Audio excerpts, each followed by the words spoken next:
月中出咗個 post 講日本3月尾到4月會有地震，冇諗太多。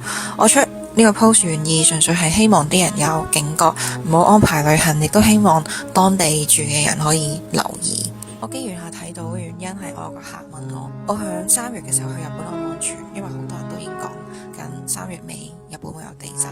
我冇諗過嘅係呢一個 post 帶嚟咗80幾個鬧我嘅留言，呢個好似係叫網絡暴力係嘛？9點幾萬人睇過呢個 post，冇諗過咁多人癲晒咁鬧個腦壞咗啦，要報警拉我啦，咁我都冇理嘅。個留言嘅時候，我都有啲唔開心，亦都冇諗過會牽連咁多人。4月我諗1號定2號都有啲人啲4月2號啦，冇地震喎。早幾日啦，日本呢當地已經出咗個新聞，4月2號凌晨4點呢，連續3日發生咗3次地震，青森縣、岩手縣、宮古就係我之前語言局其中一個地方啦。3號台灣附近都發生咗7.7級地震啦。驗證講過嘅嘢，我本身係希望揾到人同我一齊去傳送療愈能量去呢一啲會有發生地震嘅板塊邊緣。